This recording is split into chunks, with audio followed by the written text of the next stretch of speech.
Bienvenidos a Daily, episodio número 30 de un podcast que no paga asesorías, sino que asesora. ¿Vas pendiente? En el capítulo de hoy, el escándalo más grande del fútbol español. Hablaremos también de Mbappé, que insinúa la falta de profesionalismo en el PSG. El Manchester City remonta el liderato de la Premier League y al Chelsea no le valió con todos sus millones en la Champions. Comenzamos. El Barcelona sobornaba al vicepresidente del Comité Técnico Arbitral, Enríquez Negreira. No hay otra forma de decirlo, aunque espera. Ahora que lo pienso, vivimos en tiempos extraños. De hecho, vivimos en tiempos tan extraños que la lógica ya no prevalece. Las estadísticas no cuentan, los cálculos fallan, las evidencias no son tan evidentes y eso que se llama hard fact o hechos en concreto y demostrados, pues ya no valen para nada. O sea, estamos en una especie de momento cuántico donde las cosas pueden estar prendidas, apagadas y prendidas y apagadas al mismo tiempo y todo en conjunto simultáneamente. La autopercepción es una especie de arma irrebatible en donde nada de lo anterior causa efecto alguno. Es como si se tratara de un lugar en el espacio-tiempo distinto donde nada de lo que conocemos aplica, comenzando por el sentido común. Pero dejemos la física cuántica y volvamos acá a 2023. Mañana podrías fácilmente levantarte y autopercibirte como un mandaloriano, un caballero templario o un pterodáctilo. Total, nadie se puede atrever a decir que no es así, sopesa de cancelación. Aquí es donde digo que la lógica no cuenta. Aún demostrando que unos son inventos de George Lucas, que por otro lado no estamos en el siglo XXI, y en lo tercero que tienes brazos y no alas. El día de ayer conocimos la punta del iceberg de lo que es, hasta el momento, el escándalo más grande del fútbol español. Si leíste por encima o te quedaste con los titulares, déjame decirte que hay más. No fueron solamente 1.5 millones. La cosa va por más de 7. Y no fue solamente entre 2016 y 2018. Esto viene desde 2001. Recapitulemos. El Barcelona pagó al menos durante 17 años por unos informes técnicos a una empresa propiedad del ex vicepresidente del Comité Técnico Arbitral, José María Enríquez Negreira, y en la que su hijo Javier Enríquez Romero ejercía como administrador. Esto es lo que sostiene a El Mundo, quien fuera presidente del club azulgrana, Josep María Bartomeu, después de que la cadena SER avanzara este martes la investigación abierta por la Fiscalía de Barcelona contra la sociedad a raíz de una serie de irregularidades tributarias detectadas por la agencia tributaria entre 2016 y 2018. En ese intervalo de tiempo, la empresa Dasnil 95 SL cobró del Barcelona 1.685.142,8 euros. La primera factura que consta en el club es del año 2001, con Joan Gaspar como presidente. Cuando Joan Laporta ganó las elecciones en 2003, ya existía este servicio. El actual máximo mandatario dirigió el club en su primera etapa hasta 2010, que fue cuando Sandro Rosell tomó el relevo. Me dijeron que no hay facturas anteriores a 2001. No habría por qué guardarlas, pero me han dicho que esto viene de la época de la presidencia de Josep Luis Núñez, dijo Bartomeu. Y Gaspart, que fue vicepresidente de Núñez durante 22 años, entre 1978 y 2000, para después ocupar la poltrona entre julio de 2000 y febrero de 2003, dice que desconoce el asunto. Abro comillas, no tengo conocimiento en absoluto de que se hiciera algo incorrecto en mi época ni en la anterior. Sí se encargaban informes sobre jugadores, lo que no sé a qué empresa y quién era el dueño. El Barça, el Madrid y todos los equipos del mundo los piden, pero niego rotundamente que se haya intentado coaccionar nunca a un árbitro. Y si lo hubiéramos hecho, habríamos sido campeones de liga eternamente. Ja, ja, ja, respondió Gaspar al periódico El Mundo.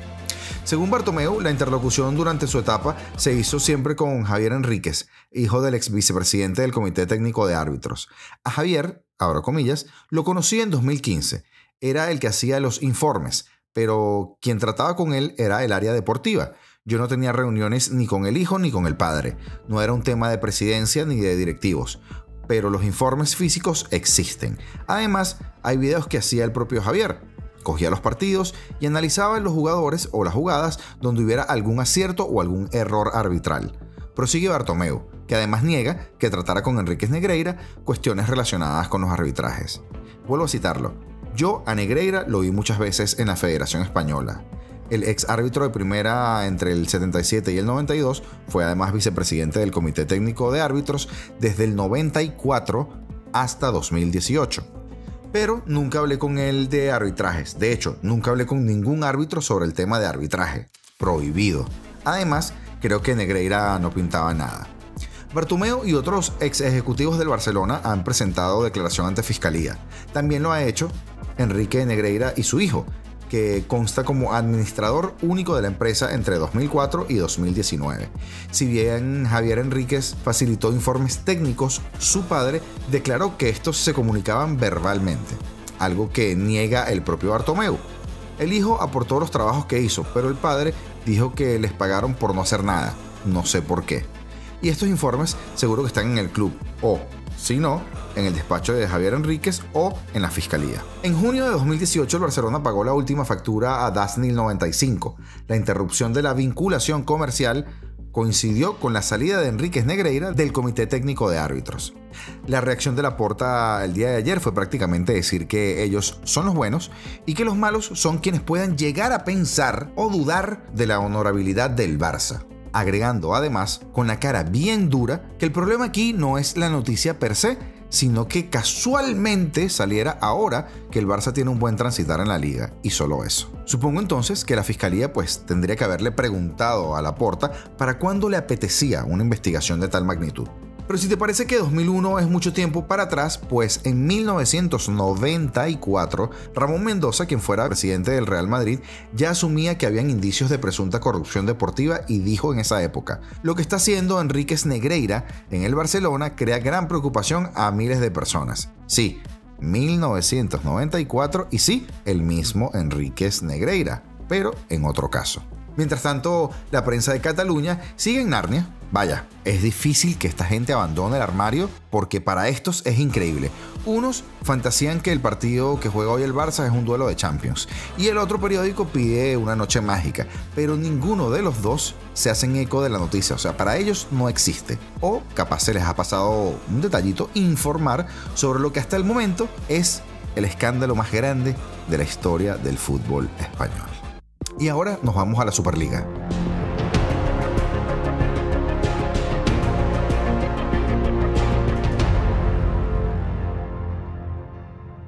El City retoma la Premier. Haaland, Grealish y De Bruyne dieron la victoria al Manchester City frente al Arsenal en la jornada de Premier League. Pep Guardiola elogió especialmente a Erling Haaland en la rueda de prensa posterior al triunfo ante el Arsenal. Por su parte, Mikel Arteta lamentó los errores que le costaron los goles. Sin embargo, el Arsenal sigue con un partido menos.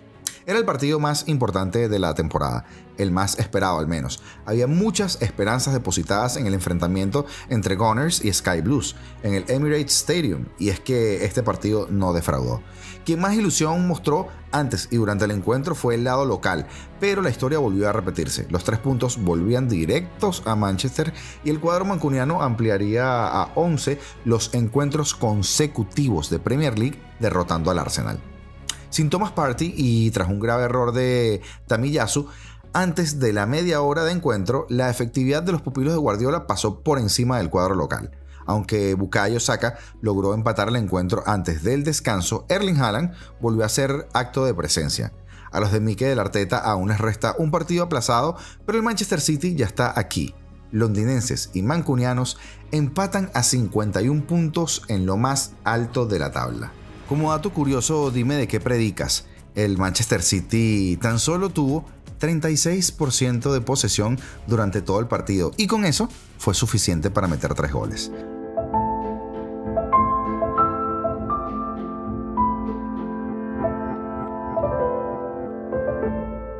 Y Mbappé insinúa que faltó profesionalismo en el PSG. Luego de que el Paris Saint-Germain no pudiera contra el Bayern de Múnich y sumara su tercera derrota consecutiva al caer en la ida de los octavos de final de la Champions League hace 2 días, en un duelo que tras no oponer resistencia prácticamente en la primera mitad, el técnico Christophe Galtier tuvo que utilizar a Kylian Mbappé, pues con este chico en la cancha La última media hora del PSG mejoró y mucho, y estuvo muy cerca del empate. Incluso marcó, pero fue anulado por una posición adelantada detectada por el VAR. Tras el encuentro, pues el astro francés reconoció que no debió jugar, pero que lo hizo por sus compañeros. Pero lo que más llamó la atención fue el señalamiento en palabras para Canal Más y para RMC Sports sobre la necesidad de que todos los futbolistas del PSG sean profesionales al sugerirles comer y dormir bien. Todos nuestros jugadores deben gozar de buena salud, que todos duerman bien y que coman bien. Con esta invitación, Mbappé insinuó que tiene compañeros que no están comprometidos con el PSG y con sus carreras como futbolistas profesionales, una frase que para RMC Sport iba dirigida para algunas de las estrellas del equipo. Sin decir nombres, uno de los dardos pudo apuntar hacia Neymar. Y retomando lo que fueron los partidos de Champions del día de ayer, ni con todos sus millones pues pudo el Chelsea ganar.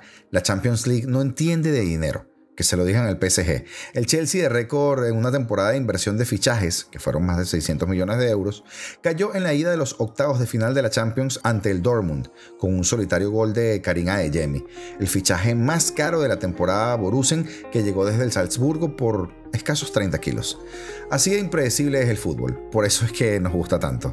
Borussia Dortmund y Chelsea abrieron sus eliminatorias en el Signal Iduna Park con grandes cambios respecto a los equipos de noviembre, sobre todo en el caso Blue, que lució sobre el verde alemán los millones de Enzo Fernández, Mudryk y Joao Félix, los tres elegidos para los tres cambios por plantilla que permitía la UEFA en el mercado invernal.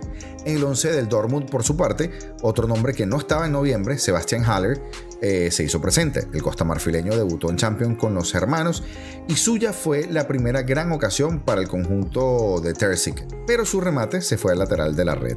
Antes, Thiago Silva llevó el primer susto en el área local, pero el gol que anotó fue anulado por marcar con la mano. Se llevó una amarilla, además, el brasileño por su acción.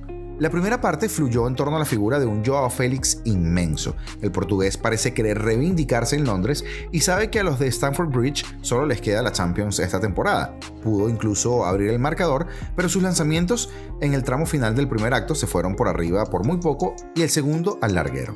En la segunda mitad ya Adeyemi justificó ser el fichaje más caro de la temporada Borussen con un gol clave para aprovechar una contra del Dortmund.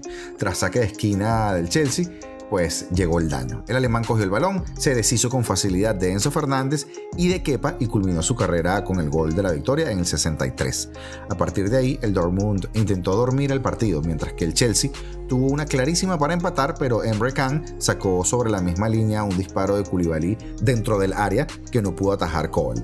El Dortmund golpea primero y el Chelsea tendrá que remontar. Y hasta aquí el episodio del día de hoy, recordándote que esta tarde se juegan partidos de Europa League, Conference League y clasificatorio de la Copa Libertadores entre el Zamora FC y el Boston River. Y te recordamos que estamos en todas las redes sociales como Replay, así como suena, se escribe. Así que síguenos, porque el Barça Gate apenas comienza. Hasta mañana.